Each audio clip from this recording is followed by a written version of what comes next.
अस्सलाम वालेकुम व्यूअर्स, मैं हूँ Sitara Nayab and welcome to my channel mothers guide. हमल के दौरान अक्सर औरतों को डॉक्टर बेड रेस्ट का मशवरा देते हैं, लेकिन सवाल ये है कि आखिर बेड रेस्ट क्यों जरूरी होता है? क्या ये हर औरत के लिए होता है या सिर्फ खास हालात में होता है? आज की वीडियो में हम आपको बताएंगे हमल में बेड रेस्ट की 12 बड़ी वजूहात और हर केस में ये भी कि ये कितने दिन के लिए जरूरी होता है। तो चलिए शुरू करते हैं। सबसे पहले प्री टर्म लेबर या वक्त से पहले दर्दें लग जाना। अक्सर खवातीन को हमल के दौरान वक्त से पहले दर्द शुरू हो जाती है, यानी 37वें हफ्ते से पहले ही बच्चा बाहर आने की कोशिश करता है। इस हालत में डॉक्टर बेड रेस्ट तजवीज कर देते हैं ताकि बच्चा ज्यादा वक्त तक माँ के पेट में रह सके और उसकी नशोनुमा मुकम्मल हो सके। ज्यादातर खवातीन को मशवरा दिया जाता है कि वो बेड रेस्ट पर रहें जब तक दर्द काबू में न आ जाए या कम से कम 37 हफ्ते मुकम्मल न हो जाए। दूसरी चीज सर्विकल इनसफिशिएंसी यानी कि कमजोर सर्विक्स। अगर सर्विक्स कमजोर हो और वक्त से पहले खुलना या छोटा होने लगे तो ये बच्चे के जाया होने या वक्त से पहले पैदाइश की वजह बन सकता है। ऐसी सूरत में बेड रेस्ट जरूरी हो जाता है ताकि सर्विक्स पर दबाव कम पड़े। कई दफा इसके साथ सर्कलाज यानी कि टांके भी लगा दिए जाते हैं। इसके बारे में हमारी एक डिटेल्ड वीडियो मौजूद है। आमतौर पर खवातीन को 36 या 37वें हफ्ते तक बेड रेस्ट पर रखा जाता है ताकि बच्चा महफूज तरीके से दुनिया में आ सके। प्लेसेंटा प्रेविया,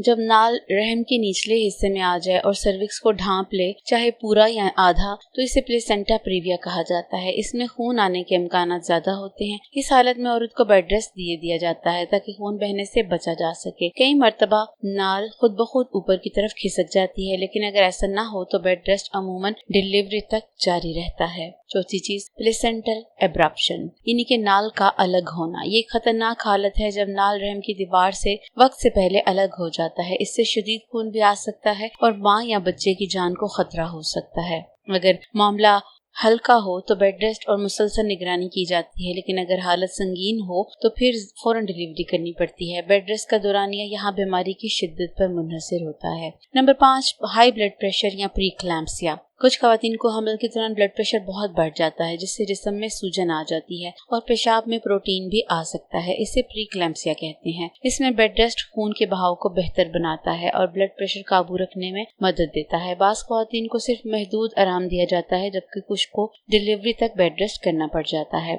नंबर 6, जुड़वा या ज्यादा बच्चे। अगर माँ के पेट में 2 या 2 से ज्यादा बच्चे हों तो रहम पर ज्यादा दबाव पड़ता है और वक्त से पहले दर्द शुरू होने का इम्कान हो जाता है। इसीलिए अक्सर डॉक्टर ऐसी माओं को ज्यादा चलने फिरने से मना कर देते हैं और बेड रेस्ट तजवीज कर देते हैं ताकि बच्चे ज्यादा वक्त तक पेट में रहें। खासतौर पर दूसरी या तीसरी छमाही में बेड रेस्ट ज्यादा दे दिया जाता है। नंबर 7, हमल में खून आना या वेजिनल ब्लीडिंग। कुछ खवातीन को हमल के दौरान बगैर वजह के खून आता है। ये कई वजूहात की वजह से हो सकता है, जैसे प्लेसेंटा प्रेविया या सब क्रोनिक हेमोटेमा वगैरह। इस सूरत में बेड रेस्ट से खून के इम्कानात कम हो जाते हैं। अगर खून जल्दी रुक जाए तो बेड रेस्ट मुख्तसर अरसे के लिए होता है, लेकिन अगर मुसलसल जारी रहे तो डिलीवरी तक आराम करना पड़ता है। नंबर 8, हमल के दौरान हाई ब्लड प्रेशर या ज्यादा सूजन। अगर किसी औरत को हमल में हाई ब्लड प्रेशर हो जाए या जिस्म पर गैर मामूली सूजन आ जाए तो ये भी खतरनाक हो सकता है। डॉक्टर बेड रेस्ट तजवीज करते हैं ताकि खून की रवानी बेहतर हो और माँ के जिस्म पर दबाव कम हो। ये बेड रेस्ट कुछ दिन का भी हो सकता है और अगर मुसलसल बरकरार रहे तो डिलीवरी तक भी चल सकता है।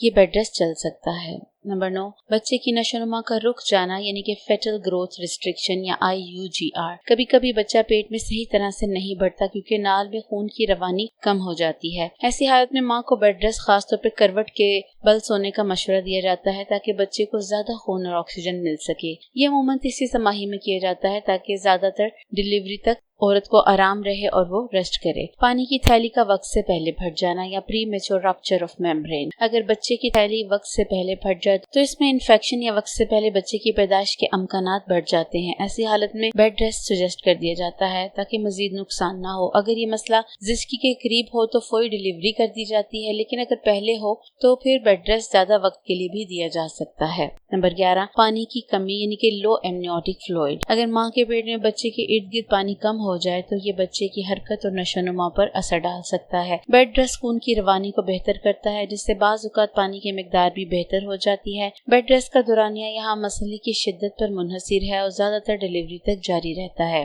कमर या कूल्हों का शदीद दर्द। हमल के दौरान वजन बढ़ने या जिस्म पर दबाव के बायस बाज़ औक़ात औरत को कमर या हिप्स में ज़्यादा शदीद दर्द होता है। ऐसे में डॉक्टर आर्जी बेड रेस्ट का मशवरा दे देते हैं ताकि जिस्म को सुकून मिले। ये बेड रेस्ट आमतौर पर चंद दिन या कुछ हफ्तों का होता है और ज़्यादा तवील अरसे के लिए तजवीज़ नहीं किया जाता जब तक कि कोई और पेचीदगी ना हो। तो ये थी वो 12 वजूहात जिनकी वजह से हमल के दौरान ख़वातीन को बेड रेस्ट दिया जाता है और हर केस में उसकी मुद्दत मुख्तलिफ होती है। याद रखें कि हर हमल मुख्तलिफ होता है, इसलिए बेड रेस्ट का फैसला हमेशा आपके डॉक्टर ही करते हैं। इसलिए अपने डॉक्टर के साथ मुसलसल राब्ते में रहा करें और जैसे वो आपको सजेस्ट करते हैं वैसे फॉलो करें और इस वीडियो को उन बहनों के साथ जरूर शेयर करें जो इस बारे में इंफॉर्मेशन चाहती हैं। शुक्रिया।